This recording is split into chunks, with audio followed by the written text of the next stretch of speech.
Pika, can you hear me? Pika, can you hear me? We're getting musical these days, huh? Is that even a word? I'm a grown man talking to my stuffed animals, and I'm trying to run a comic book show. What a world. Hey there. Welcome back once again to the golden age of DC Comics, 365 days where I take this beloved hardcover coffee table book given to me about 2 decades ago by one of my best friends. This has been surfing my coffee table ever since, providing me with a constant source of comic book shop style conversations, the kind I intend to have with you right now, today. Yes, we are taking this book, this 365 days book, written and curated by Chip Kidd and Les Daniels and Geoff Spear. It's a wonderful hardcover book. There's a link to the Amazon page in the description if you want to get your own copy. Seriously. But this 365 days book, we're going to open up to today's date, which is December the 10th. We're going to look at some comic book art of an antediluvian age. We're going to read the blurb, and then we're going to talk about comic books. And we're going to talk about comic books every day for the rest of the year. That is right. I am so psyched you're here, and we're talking comic books once again. We've been doing it all year long, all year strong, and we can't go wrong. And something water bong. The creative minds, that's where you go. And then you write that down and you strike that, and then you find the more appropriate word and you keep the rest. Well, that's what I would do if I was a poet. Keep the dirty joke. Maybe the dirty joke works. You never know. Story by William Moulton Marston.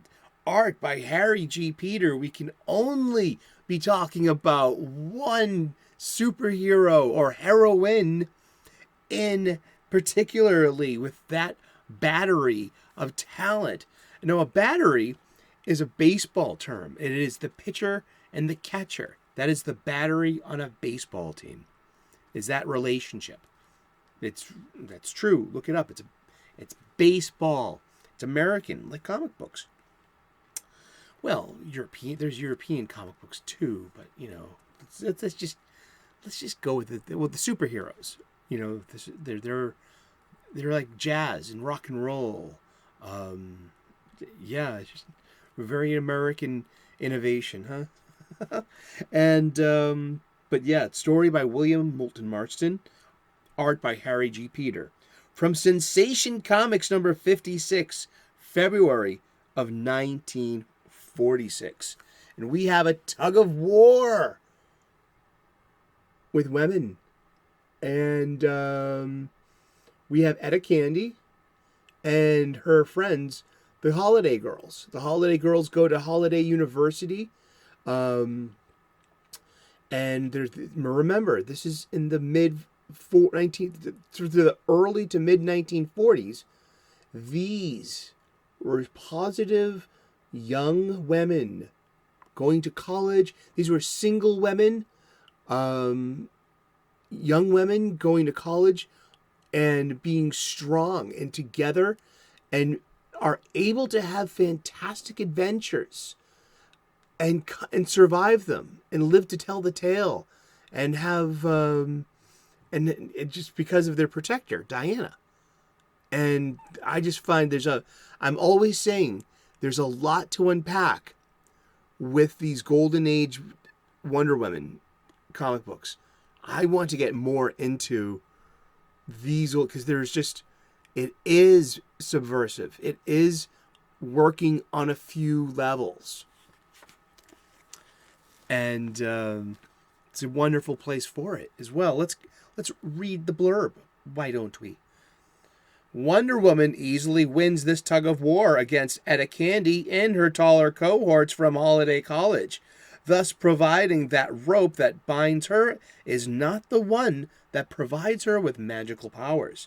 Wonder Woman's creator, psychologist William Moulton Marston, became interested in bondage and college students while studying the initiation practices of the sororities at Tufts University, right down the street from me. Literally, that's my neck of Boston. And Marston, author of several serious textbooks and the inventor of the lie detector, took the pseudonym of Charles Moulton when he started writing about the Amazon princess, but later revealed his secret identity. Yes, and that's just the story of the of William Moulton Marston and his wife and their lover, and they all lived together happily ever after. And yeah, indeed, they really did. It's a story unto itself. But I always dig, and a couple of episodes last time we talked about the Holiday Girls in particular. I pulled up a wiki, yeah. And I read off this amazing list of all the different Holiday Girls, and there was just a dynamic, robust, and I think diverse list too. And what it just strikes me is that they're all college age women. They're all single. They're all not, well, maybe they all do not have children. None of them are single mothers, or appear to be, but they are all of a new breed of womankind, of womanhood, the American woman. Because also during this time too, parallel that I've never even considered was obviously World War II, but the World War II economy, the factory economy that started up, and while the men were sometimes conscripted into the army, women were now doing men's work, quote unquote, being more than mothers and doing factory work and having an economic opportunity that they did not have to give back when the war was done. And the economic freedom means everything. The right to work, the right to earn, the right to vote, and the right to property, and the right to choose who you want to be married to. Like, I'm reading a lot of Game of Thrones books, and it's nothing but arranged marriages. And those arranged marriages are culturally valid in other parts of the globe, even to this very day. Are we allowed to judge that? Maybe not. It's other people's cultures. I'm reminded of the Austin Powers joke with Austin's with his father, Michael Caine. And Mr. Powers says, there's only two things in the world that I can't stand. And one of them is intolerance for other people's cultures. And what's the other? The Dutch. That's a joke from a movie. I love the Dutch people. I would love to hit the Netherlands someday. I've never been to Europe. I would love to check out Ireland and Paris and London and other parts. I'd like to see all of Britain in the Irish Isles and everything. I mean, it calls to me genetically, really, to see I want to go to my grandfather's farm and bring some soil home with me to put on his grave. I'm a romantic. What can I say? But yeah, I mean, I love the art. I love the usual situations that these girls get into. I mean, I've seen them, they're buried up to their necks about to be trampled by elephants. But guess what? They got Diana. What were they doing in that situation to begin with? Well, they went off to college. They had their minds filled up with all this potential to do anything that they apply their minds to. And we get into these fantastic adventures along the way. I think there's something about, I adore this. Maybe it's because I grew up in a house full of Irish women, my single working mom and her three sisters that helped raise me. And they were all pretty young. So I was like, it was just interesting. And it's the feminine and the impact of femininity and on growing and developing masculinity, and It's just really interesting stuff. But it reminds me of my home life. You get these girls fighting. Sometimes they're always like 2-on-1 or 3-on-1 or 2-on-2. But like there was some kind of bickering going on.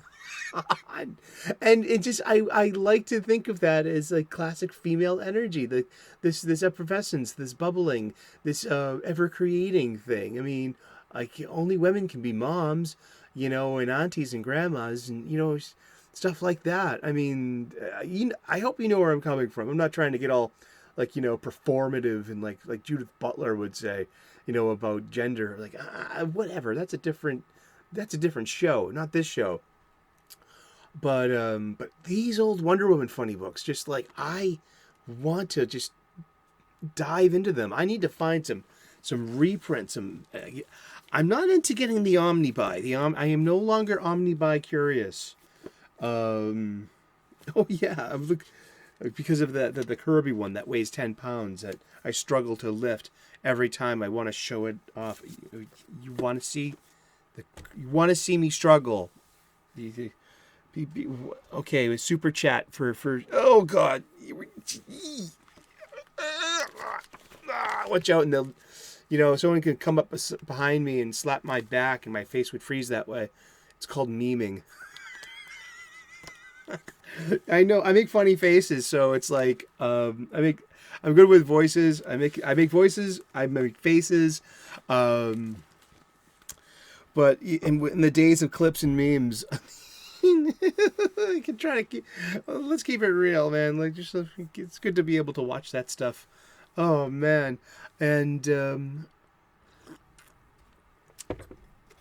I was gonna look at my show notes. It says Holiday Girls inspired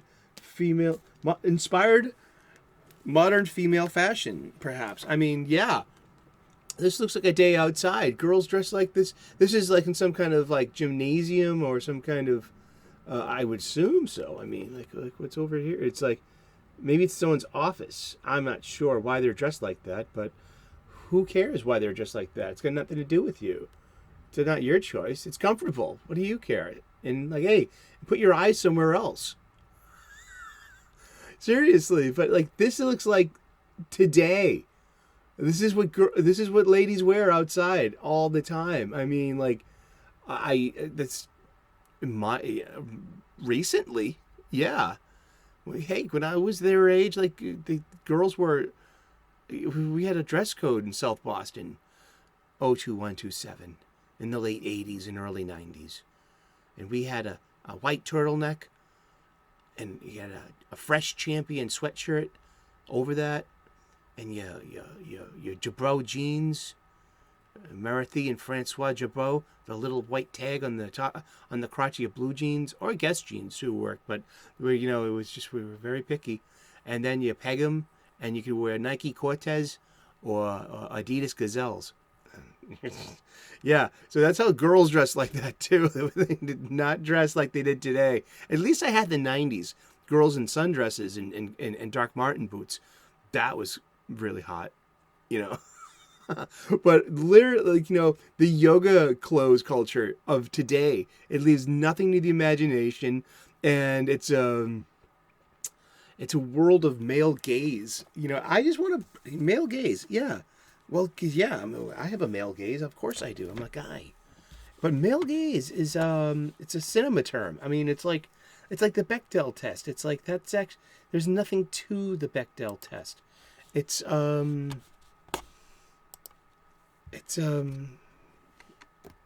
yeah, where did the Bechdel test? Yeah, and male gaze, it comes from a movie. It's been adapted. It's been boosted into feminist theory. Yes. And it's about the act of depicting women in feminist theory. We're reading this from the wiki. Because, hey, it's there's nothing more kind of feminist theory than old issues of Wonder Woman, huh? And we're looking through this, is this male gazy? Sure, it's male gazy as hell. Yeah, hopefully it's female gazy too. hopefully girls that like girls find a girl, within this spectrum of girls in here to get girly with. Hello. Same with dudes. I mean, like, if you're a dude that likes gals, like, man, geez, Etta Candy's wicked cute. Like, hello.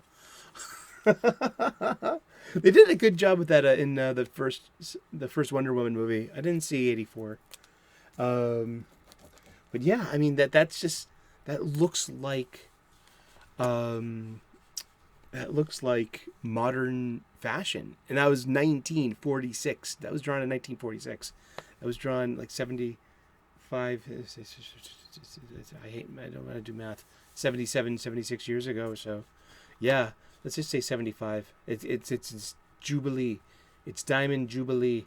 No, it would be its Sapphire Jubilee is 75. In feminist theory, the male gaze is the act of depicting women in the world, in the visual arts, and in literature from a masculine, heterosexual perspective that presents and represents women as sexual objects for the pleasure of the heterosexual male viewer. Sure. Yeah, I mean, there is, there's just something about gazing at nude women. I mean, I'm sorry, I'm looking at this wiki. I'm trying to find stuff to talk about. But Bechdel test, it comes from, it comes from a comic book as well. A 1985 strip called The Rule, popularized by Alison Bechdel's comic book. And the Bechdel test is it has to have at least 2 named women in it who talk to each other and something about a man. 3 points to the Bechdel test.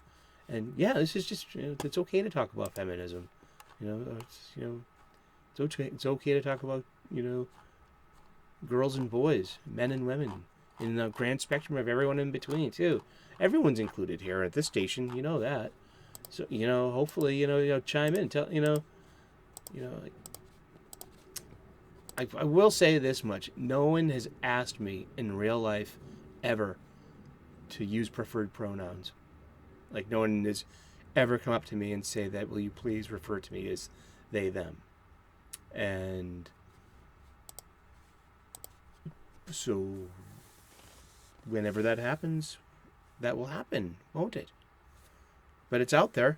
I have, neighbors who are of different communities, and literal neighbors, the downstairs neighbors, they're of, different, modern communities. These are 21st century problems, and we're having in the 21st century, making our 21st century culture. This is the future, the bubbling future. I'm here for it, and I'm here for you, and we're here for this conversation, aren't we? Thank you so much for listening to my ramblings here.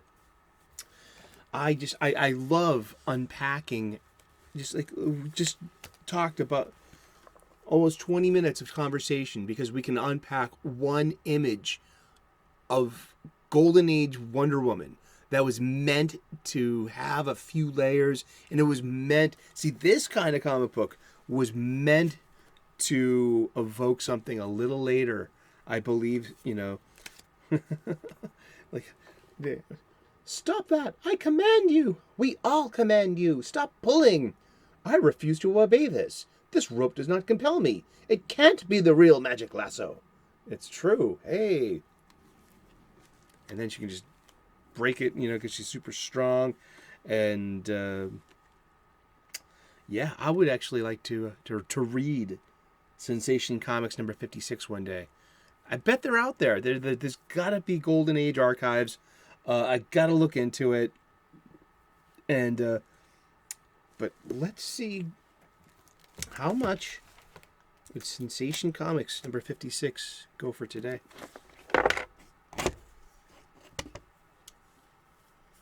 Why not? Let's look it up. 1946, so it's a 10-cent comic book. Elemento PQRS. Elemento PQR. Thank you for hanging on with us. Serenity. Oh, Secret. Sensation Comics. All right, here we go. Damn. That's from Jim Kirk. Sensation Comics. Etta Candy begins in issue 2. This is issue 56. Issue 56. Oh, wow. Okay, it would go for, if it was a 2.0, would go for $84 today. And a 9.0, very fine, near mint, would go for $919. A near mint would go for $1,300, $1,300 US.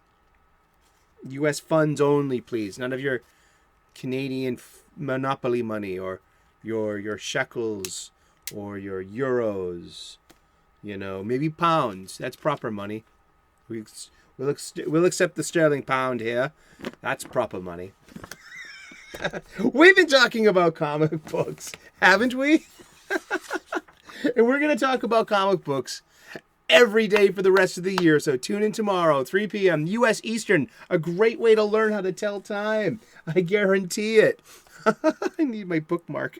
I use my my business cards for bookmarks. They're great. You know, I'm going to get a QR code sticker. You know what I mean? Just because I think that's the way. Seriously. I mean, yeah.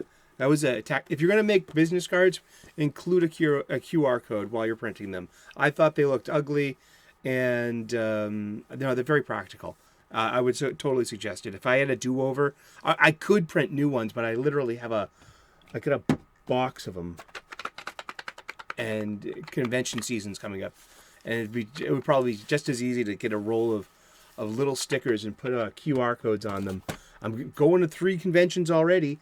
Got 2 lined up after that, and that would mean traveling.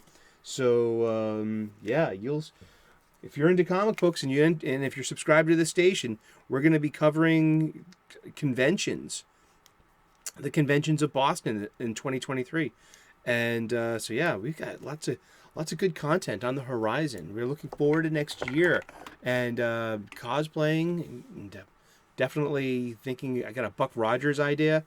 I was thinking about going to Cecil. Why not? Confuse the hell out of people. You know, maybe someone will come up to Cecil and be like, "Hey, you slept with my sister and didn't call her back." Hey, where? At the Boston Con. I wasn't at Boston. You know, it's a little Roger Rabbit. You know what I mean? There's definitely a lot of Mel Blanc in him. I love that guy. But thank you so much for tuning in today. God bless. Namaste. Good luck. I would love to earn your subscription, so like and subscribe. And we will see you again tomorrow in those funny pages. Ciao. Bye-bye.